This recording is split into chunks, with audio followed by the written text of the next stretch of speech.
Semua ini bermula dari munculnya ide, gagasan, dan mimpi yang diwujudkan menjadi sebuah kenyataan. Dan perjalanan itu dimulai dari sini.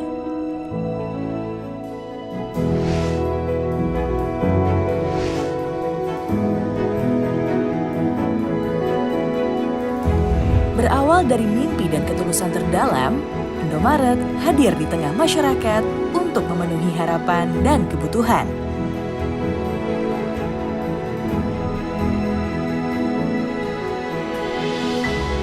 Inovasi dan transformasi menjadi bukti bahwa Indomaret terus berkomitmen dalam membangun negeri dan terus berupaya menjadi yang terdepan dalam mencapai kepuasan pelanggan.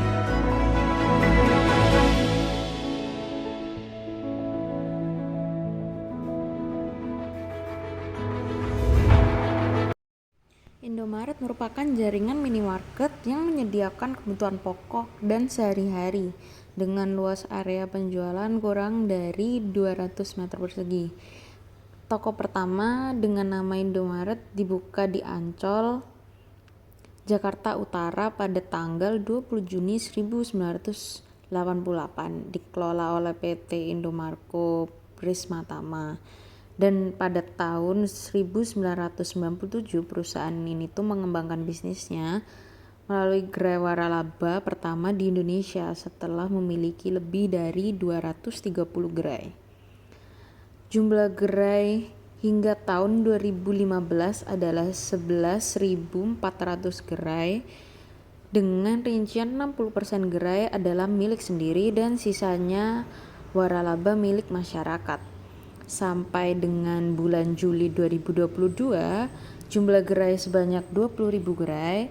Mitra usaha waralaba ini meliputi koperasi, badan usaha, dan perorangan, di mana Indomaret ini juga tersebar merata dari Sumatera, Batam, Jawa, Madura, Bali, NTB, NTT, Kalimantan, Sulawesi, dan Maluku.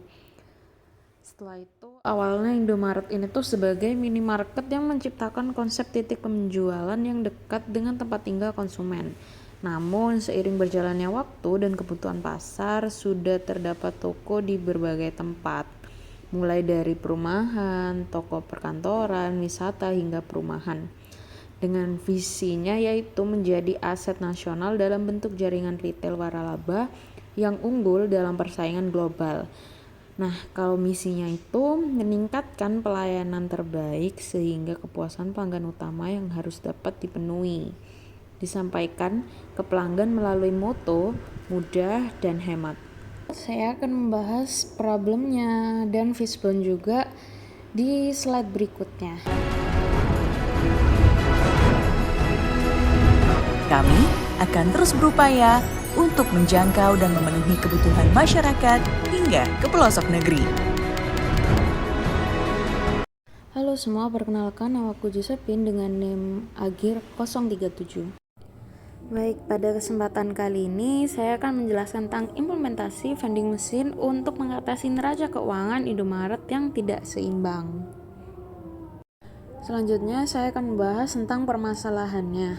Nah, yang terjadi itu adalah hilangnya produk yang dimiliki oleh Indomaret. Nah, untuk bisnis retail sendiri itu Indomaret mengalami penyusutan yang merupakan masalah yang sering terjadi. Penyusutan disebabkan oleh pencurian karyawan atau pelanggan, mengutil atau kesalahan administrasi dan penipuan vendor. Nah, di Indomaret itu NBH menjadi tanggung jawab karyawan toko. Mereka biasanya diminta mengganti NBH dengan pemotongan gaji. Nah, sebagai seorang karyawan, pemilik atau pengelola, Indomaret harus mengambil pendekatan proaktif untuk memerangi penyusutan toko untuk meningkatkan keuntungannya, mengoptimalkan neraca Indomaret, dan menghindari pemotongan setiap gaji.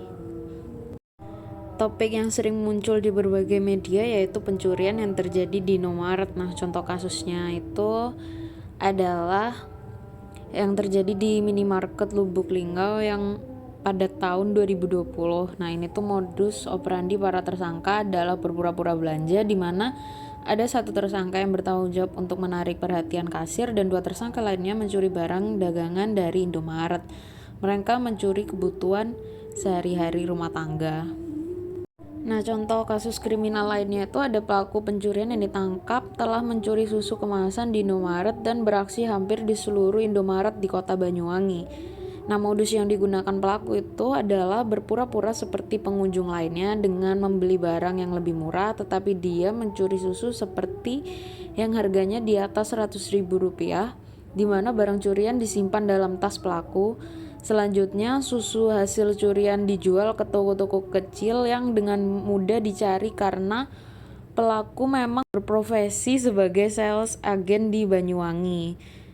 Secara perhitungan kasar, pelaku telah mencuri 135 item susu kemasan ukuran 750 gram dari berbagai merek senilai 4,7 juta.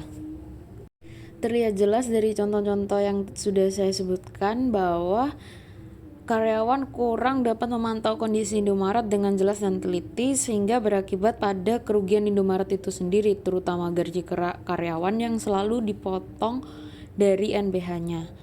Selanjutnya saya akan bahas tentang fishbone diagram. Dari segi neraca keuangan tidak seimbang disebabkan 3. Yang pertama, kelalaian kasir dalam melakukan perhitungan transaksi. Yang kedua, konsumen melakukan pencurian produk. Yang ketiga, kelalaian karyawan dalam menghitung stok yang ada. Yang kedua, dari segi environment, neraca keuangan tidak seimbang disebabkan oleh lingkungan penduduk yang memiliki kebiasaan tidak baik. Dari segi mesin, neraca keuangan tidak seimbang disebabkan oleh alat scanner error sehingga data tidak valid. Nah, yang terakhir, segi material, neraca keuangan tidak seimbang disebabkan oleh hilangnya produk yang ada di Indomaret. Selanjutnya saya akan menjelaskan tentang kesimpulannya. Dalam prosedur keamanan Indomaret masih banyak penilaian baik mengenai penggunaan maupun batasan Indomaret. Harga barang yang tidak sesuai, bermacam-macam di rak, atau tampilan kalkulator harga barang yang terjual. Nah, tidak lengkap sehingga penjualan pelanggan itu harus bertanya kepada pekerja yang ada sering komplain karena nutrisi makanan kadang salah, hilangnya barang dalam rak atau display sehingga karyawan harus menggantinya. Dapat disimpulkan bahwa dengan mengimplementasikan vending machine bisa merubah berbagai transaksi tampilan stok dikontrol dari pusat dan meminimalisir terjadinya fail pada mesin kasir dan meminimalisir pencurian produk dan memudahkan karyawan juga dalam memantau dan meminimalisir rekap data perhitungan neraca keuangan yang tidak seimbang. Sekian dari presentasi saya and thank you.